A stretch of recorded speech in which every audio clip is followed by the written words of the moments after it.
వీఆర్ఎస్ని ఆకర్షణీయంగా ముందుకు తెస్తూ ఉన్నారు. అంటే దురుద్దేశపూర్వకంగా వీఆర్ఎస్ ఇచ్చి వర్కర్స్ని తగ్గించి ఇక్కడ ఉత్పత్తి తగ్గించి దీనికి క్యాపిటల్ మైన్స్ ఇవ్వకుండా మరోవైపు దానికి సమీపంలో అనకాపల్లిలో మిట్టల్ ఆధ్వర్యంలో ఒక ప్రైవేట్ స్టీల్ ఫ్యాక్టరీని ఏర్పాటు చేసి దానికి క్యాపిటల్ మైన్స్ ఇవ్వడానికి మీరు ప్రయత్నం చేస్తూ ఉన్నారు. ఇది ఖచ్చితంగా ఆంధ్ర ప్రజల ఆశలపైన నీళ్లు జల్లడం తప్ప మరొకటి కాదు. సంక్రాంతి శుభ సందర్భంలో ఇలాంటి కార్యక్రమాన్ని చేపట్టిన ప్రధాని నరేంద్ర మోడీ వైఖరిని తీవ్రంగా తప్పుపడతా ఉన్నాం, ఖండిస్తూ ఉన్నాం. మన ప్రధానమంత్రి నరేంద్ర మోడీ గారు మాత్రం మన ఆంధ్ర ప్రజల ఆశలపైన ఆయన నీళ్లు జల్లాడు.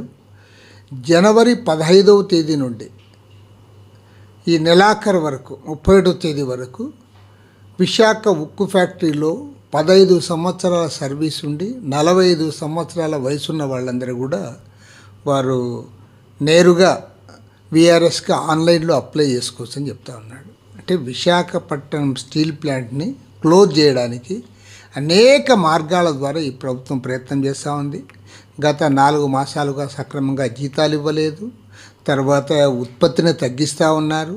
క్యాపిటివ్ మైన్స్ కేటాయించడం లేదు. ఇప్పుడు వేలాది మంది ఉద్యోగస్తులను, కార్మికులను, అందులో సీనియర్స్గా ఉన్న వాళ్ళందరూ కూడా అక్కడి నుంచి తొలగించడానికి, సర్వీస్ నుంచి ఇంట్లోకి పంపడానికి ప్రయత్నం చేస్తామన్నారు. అందులో భాగమే ఈ వీఆర్ఎస్.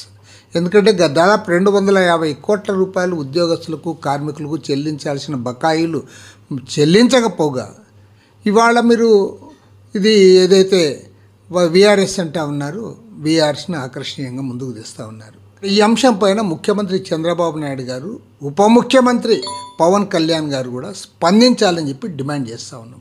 ప్రతిపక్షంలో ఉన్నప్పుడు మీరు చాలా క్లియర్గా చెప్పారు, మాకు అధికారం ఇవ్వండి, మేము కాపాడుతామన్నారు. ఇవాళ అధికారం ఇచ్చి 6 నెలలు అయినా సరే దాని గురించి మాట్లాడడం లేదు. మొన్న విశాఖపట్నంలో మీటింగ్ జరిగినా సరే నరేంద్ర మోడీ ముందు నోరెత్తలేకపోయారు. కాబట్టి అంటే ముఖ్యమంత్రి, ఉప ముఖ్యమంత్రి గారు కూడా దీనిపైన స్పందించాలని చెప్పి డిమాండ్ చేస్తూ ఉన్నారు.